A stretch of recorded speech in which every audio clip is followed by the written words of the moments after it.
एक ऐसा एयरक्राफ्ट जो आपके सोचने भर से ही आपको एक स्थान से दूसरे स्थान पर पहुंचा सकता है।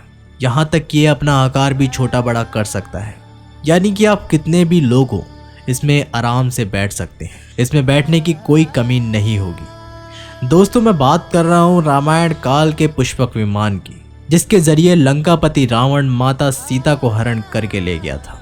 आइए जानते हैं कि आखिर पुष्पक विमान का रहस्य क्या है। नमस्कार दोस्तों, आप देख रहे हैं हिंदू इनसाइड यूट्यूब चैनल। कहा जाता है कि पुष्पक विमान की तरह रावण के पास कई लड़ाकू विमान थे। पौराणिक कथाओं के मुताबिक पुष्पक विमान को विश्वकर्मा जी ने बनाया था और उसे उपहार स्वरूप उन्होंने ब्रह्मा को सौंप दिया था।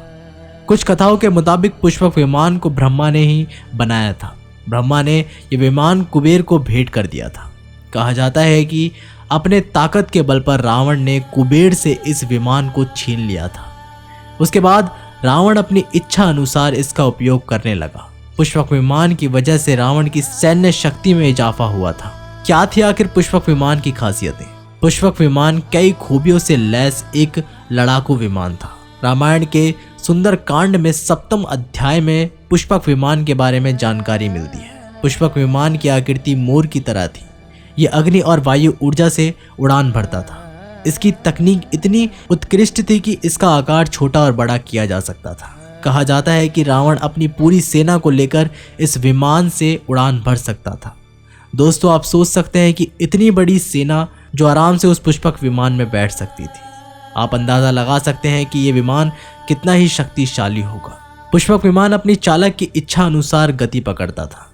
यानी कि जो भी उसे चलाता था वो उसे अपनी इच्छा अनुसार चला सकता था। ये मन की गति से उड़ान भर सकता था। यानी कि सोचने भर से ही वो इच्छित जगह पर पहुंचा देता था। ये सारी दिशाओं में उड़ान भर सकता था। ये सभी मौसम में उड़ान भरने योग्य वातानुकूलित विमान था। कहा जाता है कि इस विमान में सोने के खंभे लगे थे। इसकी सीढ़ियों पर कीमती रत्न जड़े हुए थे। इसमें कई कैबिन बने हुए थे। विमान में नीलम से बना एक सिंहासन मौजूद था। विमान में बैठने के लिए कई आसन बने थे। विमान कई प्रकार के चित्रों और जालियों से सुसज्जित था। पुष्पक विमान दिन के साथ रात में भी उड़ान भरने के योग्य था। रिमोट से संचालित होने वाले विमान की तरह था पुष्पक विमान। कहा जाता है कि पुष्पक विमान मंत्रों के जरिए सिद्ध था। विमान का चालक जब उन मंत्रों का जाप करता था तभी वो उड़ान भर पाता था। यह एक तरह के रिमोट से संचालित विमान की तरह था। पौराणिक कथाओं के मुताबिक पुष्पक विमान सिर्फ एक जगह से दूसरी जगह ही नहीं बल्कि दूसरे ग्रह तक की यात्रा करने में सक्षम था। यानी ये एक तरह का अंतरिक्ष यान था। पूरा विमान सोने का बना हुआ था। चलिए अब जानते हैं कि रावण की मौत के बाद पुष्पक विमान का क्या हुआ। प्रभु श्री राम ने रावण का वध कर लंका पर विजय पाई थी। पौराणिक कथाओं के मुताबिक युद्ध के बाद भगवान श्री राम ने विमान का पूजन करके ये दिव्य विमान वापस कुबेर को सौंप दिया था।